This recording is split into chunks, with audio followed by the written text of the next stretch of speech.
Hello, friends, and welcome to another Storytime. I'm Flyleaf the Book Fairy, and I'm absolutely glittered that you're here with me today because we are going to be reading a book about science! I know what you're all thinking. I'm a fairy. What do I need science for? I have magic. But what about fairy science by Ashley Spires? Featuring special guest, hello everybody, Mr. Googly Eyes, to help read the part of Albert the Bird. Treat! Right. Are you ready to get started? Fairy science. Esther does not believe in magic. This is unusual because Esther is a fairy. And fairies are all about magic. They use magic wands and they mix magic potions. Shaboom! And some fairies even make magical fairy dust. Esther is pretty sure that's just dandruff. She is the only fairy in Pixieville who believes in science. Esther prefers facts, data, and hard evidence to wishing on stars. Unfortunately, the only thing they teach in fairy school is magic. Class is very frustrating for Esther.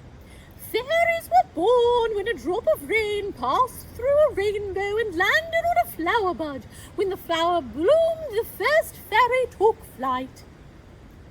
End for Miss Petal. As you can see from this chart, it is more likely that fairies as a species evolved in response to influences such as environment and diet. Esther can't help observing the world differently from everyone else. Where other fairies see a path to hidden gold, Esther sees light and water colliding. Follow the rainbow! The water helps us see all the colors that are hidden in the sunlight. That's dispersion. Where they see a dangerous omen, she sees condensation.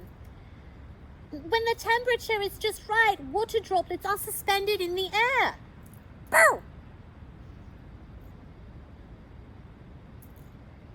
Where they see faces of the spirits, she sees erosion. Rocks get worn away by water and wind. The faces are just your imagination. I don't think they are listening. Esther can't wait to teach the scientific method to her fairy mates. Ask a question. Do some research to find out more. Make a hypothesis. A fancy word for guess. Do experiments. Study the results. Draw a conclusion. Eureka! Or you could just do magic. She shows them the periodic table. This is a list of all the elements that make up the whole universe. No, not all of them. Where are their dreams and wishes and sunshine? She even demonstrates gravity. Gravity is why things fall down instead of up. Whee! But we can go up, so we must be magic. They just don't get it. Ping! Whoosh! That was definitely gravity.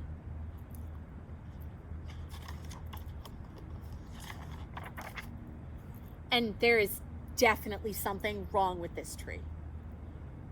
It's wilting. Alakazoo! The fairies do their best to help. They cast spells. They make magic talismans. They even do a mystical moonlight dance. But nothing works. The tree keeps on wilting. Esther asks a question. Why is the tree wilting? She does some research. What I know about trees. They have leaves, they have roots, they are pretty, they grow out of dirt. She makes a hypothesis. What does the tree need to grow? Soil, water, air, hugs. She tries some experiments. She studies her results. At last, Esther draws a conclusion. Eureka! The tree needs more, can you guess? Sun! Simbalahoo, simbalahee, I'm doing some magic to save this tree. What do you think is going to be more effective?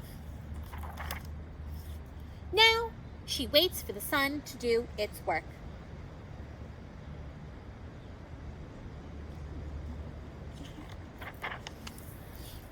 It took a while, but the tree is looking positively perky. She did it! Esther has proven the power of science. Miss Pellypetal did it! Magic saved the tree! At least she thought she did. She might not have changed the other fairies' minds. Hip hip hooray! But Esther has inspired some questions. How did you do that? Can you teach us science? And that's where every good scientist starts. The end. I hope you enjoyed today's book, and I hope you go around asking a lot of very good questions.